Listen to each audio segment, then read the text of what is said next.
November 11th's action had it all: cruising bucks, hot does, and punch tags. We left off in the last episode celebrating Mitch Malaris' triumph in northern Missouri.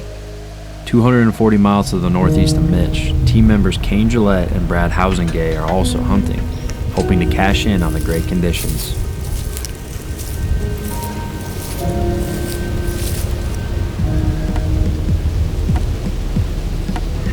Good afternoon, guys. Welcome to the hunt of November 11th, 2020 here in the afternoons. I opted to come in here to this strider set in my South Timber.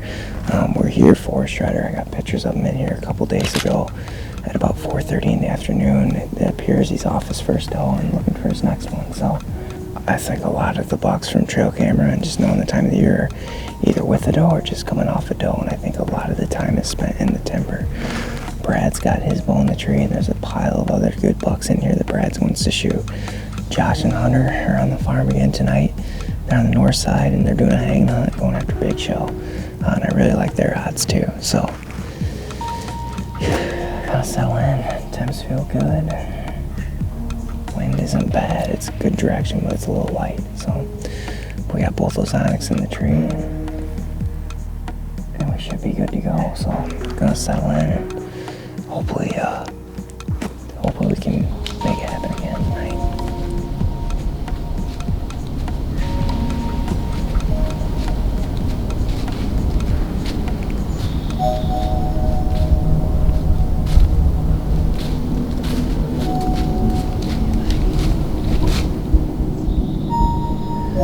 Alright guys, well, I'm sorry I wasn't able to bring you a little more of an update, but probably saw 30 deer and for sure one shooter. We're gonna slip out of here now. We're gonna leave everything in the tree. We're just gonna take the cameras out, but bows, everything else is staying set, and we're just gonna slip right in here tomorrow morning. We'll catch you guys right back here in the morning.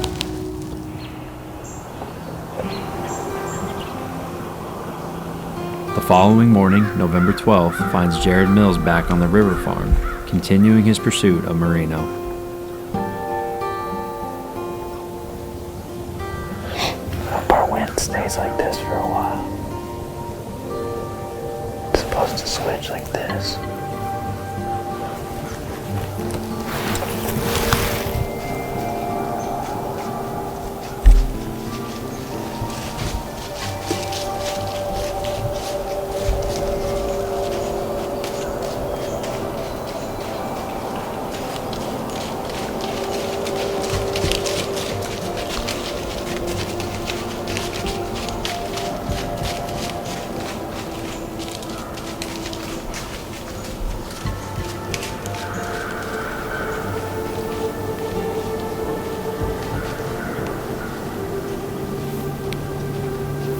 Alright, it's November 12th.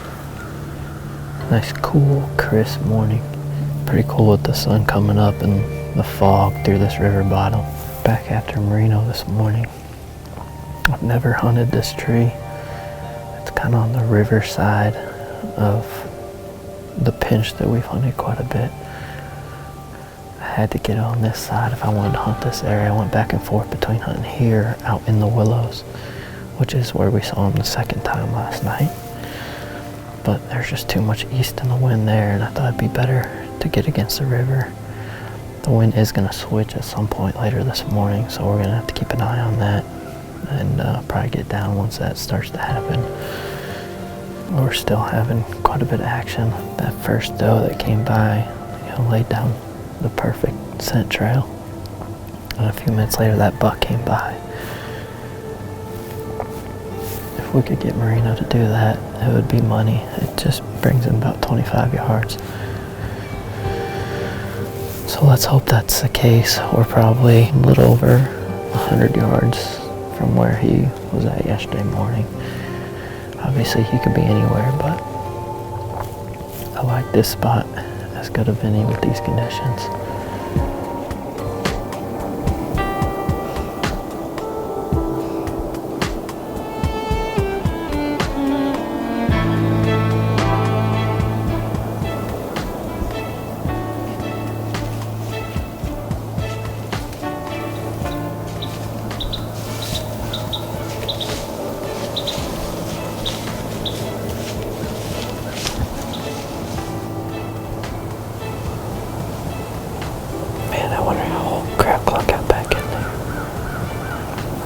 see him. You see him? Yeah, he's in the frame.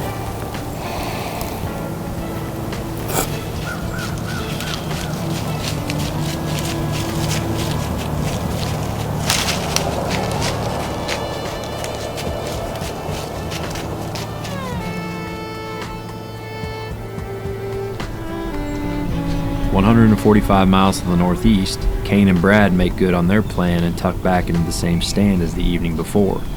Similar to Jared, the morning's action has been steady, just no shooter bucks.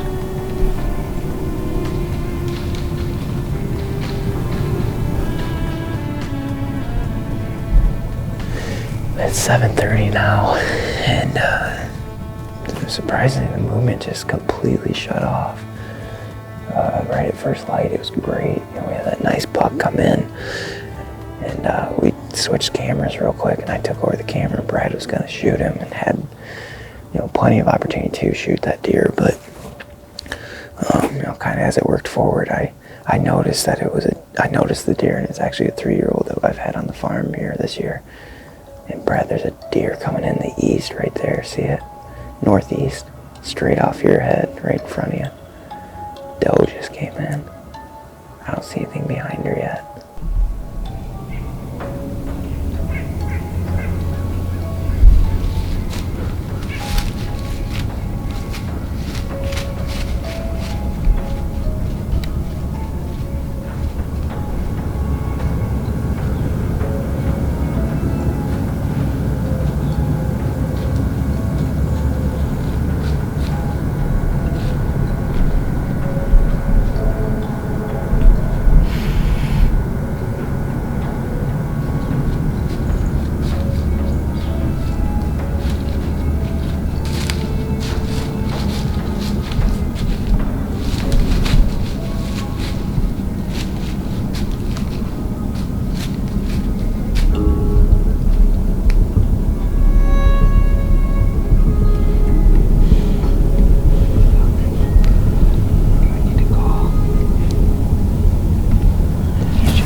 At the big show.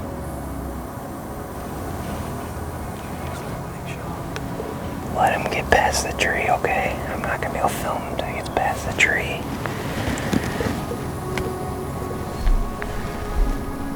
I'm on him. Call you. Shoot him.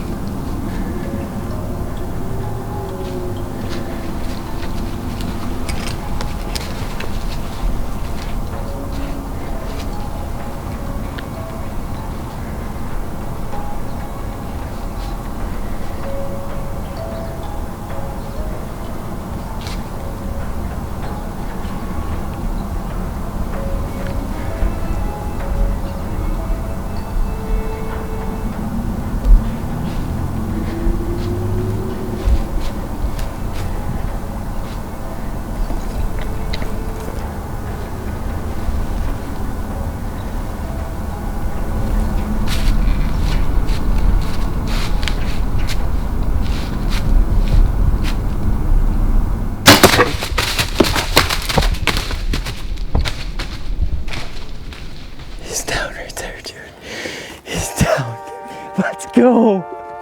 You did it, dude. Brad. Oh, that is awesome. Let's go, man. You smoked him. 5 yards, dude. The one buck I wanted to kill this year, and I killed him at 5 yards. On the opposite side of the whole farm. Oh, I'm shaking like I just shot that deer, dude. Let's go. I'm so happy for you, man. Dude, he's so close that I couldn't get his whole body in the frame because he's right here. Dude. Brad just smoked a Big Show, dude. He's dead right here. You shot Big Show? Brad did. He's dead right here, dude. We switched in the tree. Brad shot him at 5 yards, bro.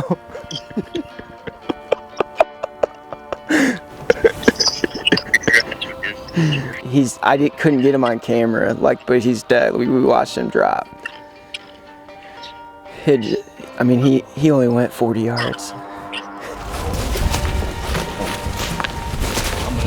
All right, we're at the arrow now. Got all the guys together. Like we mentioned earlier, we got Josh and Hunter in town. So we're gonna get on the blood trail here. We don't really need the blood trail, but we're gonna follow it anyway. Just, you can always learn something from a blood trail. So we'll grab my arrow here and start heading over. He's only about 50 yards away.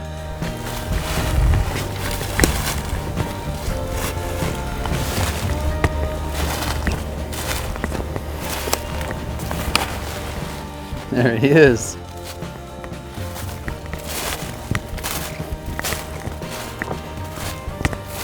That is Big Show. God, he's awesome. I've been almost this close before. But yeah, he's been giving me a headache, but I've stayed after it, so it all pays off. First time this deer's been on the south side of the farm this year. We've been mainly hunting him on the north, but now I've got my hands on him. All right, well, we got this buck drug out of the timber, tagged him and drug out here, and getting a better look at him. He's a beautiful deer. Kane wanted to touch a little bit more on kind of how we targeted this section of the rut here.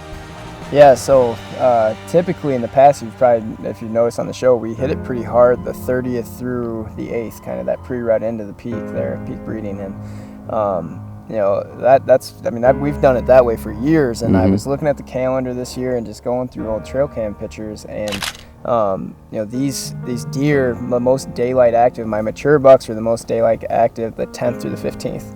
I mean, the pattern was there. And so I called Brad and I told him we were trying to get everything planned about a month ago, and I said, you know, I might be crazy and we might regret it, but I really want to target that stretch a little later this year. And sure enough, today on the 12th, all that intel that we had on the cuttybacks and the cameras just came through and paid off in a big way. So this is a deer that we started getting pictures of back in, he didn't show up till probably early October this year. And once he showed up, he was real active, but when he showed up on the cutty links, he's always been on the north side of my farm. We've never seen him anywhere else, and you know, Brad's touched on that in the past. We talked about it this morning. You know, not a deer we expected to see this morning as we were hunting the south side of the farm. So my point with that is, I think that is kind of a testament of us, you know, targeting this, you know, middle to later stretch of the rut, when these bucks, like I said, are starting to look for crews a little harder, be a little more reckless, looking for the next doe or even the last doe in their mind. So paid off in a big way. Couldn't be happier for Brad. Brad's been filming me now for 5 years, and you know, he's definitely not getting paid enough to do as much work as he does. So for this one means a lot for me to be there. Does me too. On film, and he definitely earned this deer, you know, a million times over again. So, and couldn't be more pumped that just this was the specific deer to come in on him this morning, since he had a little bit of a history going with it. So really happy for you, man. Yeah, appreciate it. Yeah, November 12th will definitely be a day to remember forever. It worked out great this morning. I love it when a plan comes together.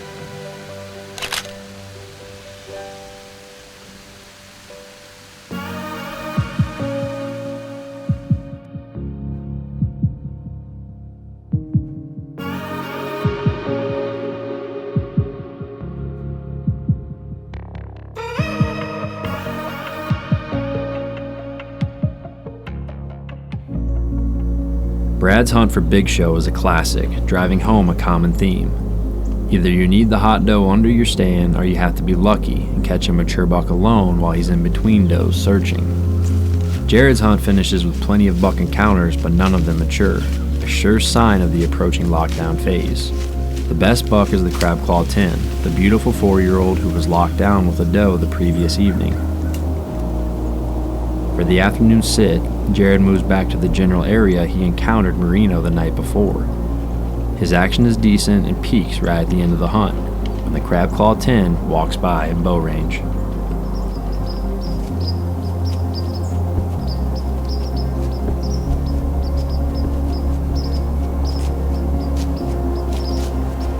Team member Kaleb Greiner was also out in the evening of November 12th, but his day didn't mirror the successes of Jared and Brad. Unexpectedly mid-hunt, the local farmer makes an appearance and rips the field Kaleb is hunting. Unfortunately, the rest of the hunt doesn't produce a single deer sighting, continuing his rutcation woes. The following morning, November 13th, brings perfect conditions. Hoping to finally change his luck, Kaleb heads to Old Reliable, the Prospect Farm. Alright guys, November 13th, Friday the 13th, day 7 of vacation. And with that being said, I've elected to come to the Prospect Farm. And if you guys can recall, this is a farm that Collins and I actually hunted earlier this year, in early October. And we had a lot of really good encounters with a few really good 4-year-olds. In years past, Josh and Collins have both hunted with me at this spot.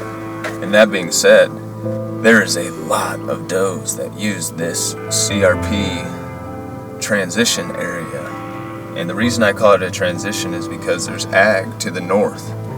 And most of these deer go out to feed in this ag, and then they either bed in these pine trees that are to my north on the property, or they'll file back all the way to the neighbors to the south of me and bed over there. But what I'm hoping is I'm either going to catch a hot doe or one of these mature bucks just using this transition. I know there's a lot of good mature bucks in this area. I mean, I've been running cameras here since the summer, and I'm actually doing a hanging hunt this morning as well. And this is one of those stands just like Casey's hunt that once you get in the tree, you're going to have deer all around you, and it's basically impossible to do an interview. I'm going to get packed up, I'm going to get my camo on, and get to walking.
What?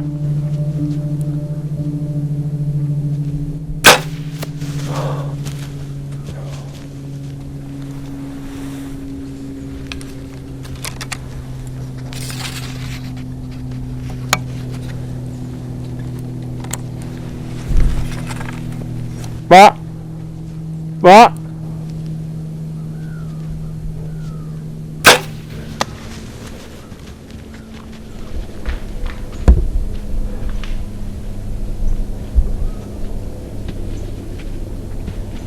What a beautiful, calm, crisp morning. I mean, didn't even get a chance to do an interview in the tree, and I had deer all over me, as expected, like I was talking about. And all of a sudden, I heard a grunt back over my shoulder towards the north. And this buck was on a hot doe, it looked like, just sitting on this hill, probably 100 yards away. I was just hoping and praying that he was gonna come. And that doe came in at probably about 20 yards, right at this old scrape tree that I made last year. And he stayed off a little bit in the distance, and I had to miss range because I shot right over his back. Got knocked another arrow and everything, and I know the deer was still in frame. I'm gonna go down, look for my arrow, and depending on if there's any blood or anything on my arrow, I'm probably gonna go back home, give it 3 hours, look at the shot on the big screen, and I'll bring it to you guys, but we'll see what happens. Back in Illinois, myself and Kane are on stand.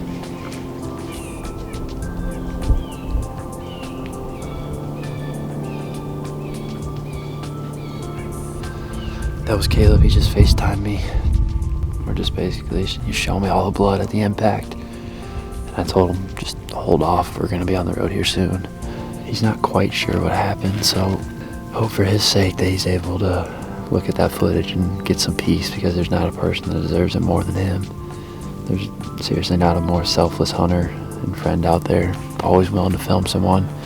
Always taking people hunting. Man, I'm starting to shake again.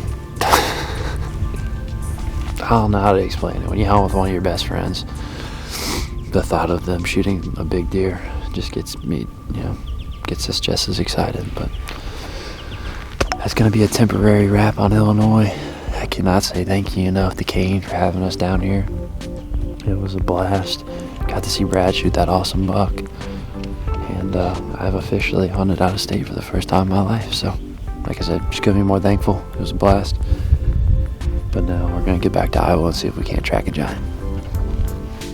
Well, all right, guys. It's about 5 hours after the shot, and I tried giving the neighbor a call, but I got no answer. So we're going to have to leave the bow and everything back here, but I'm just going to pick up this blood trail. We've given him plenty of time, like I said, 5 hours. So, I mean, hopefully he's just laying on the other side of the fence, not too far, but let's check it out. Blood? That's him. Yeah, that's him. Huh? I saw your arrow. Still in him?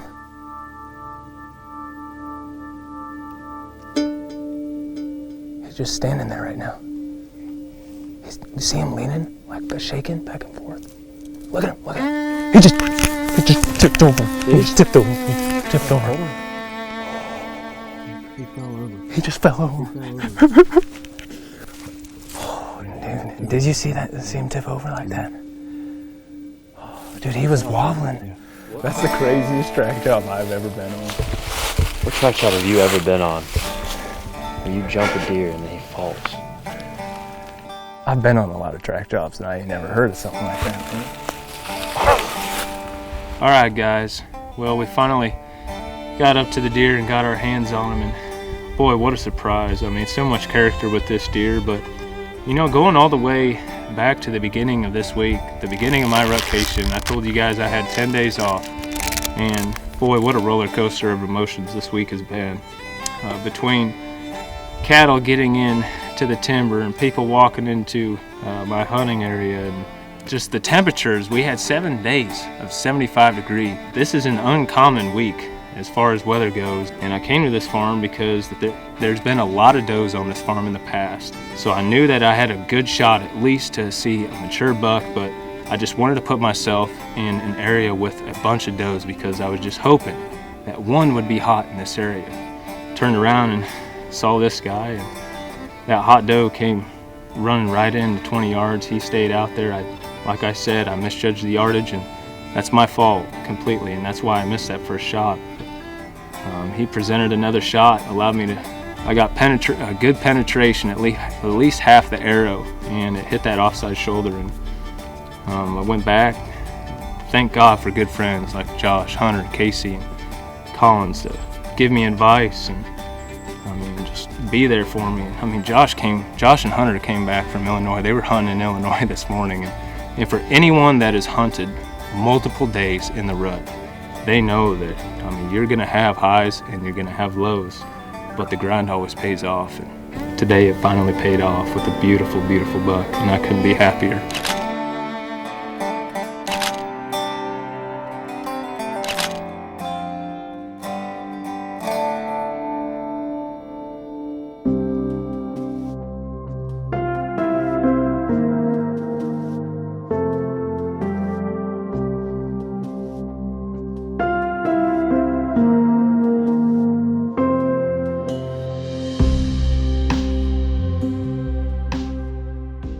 Yeah, November 12th will definitely be a day to remember forever. It worked out great this morning. I love it when a plan comes together. Hope for his sake that he's able to look at that footage and get some peace, because there's not a person that deserves it more than him. And for anyone that has hunted multiple days in the rut, they know that, I mean, you're going to have highs and you're going to have lows, but the grind always pays off. And today it finally paid off with a beautiful, beautiful buck, and I couldn't be happier. Full steam ahead, the team's action pushes forward, continuing the incredible stretch of hunts.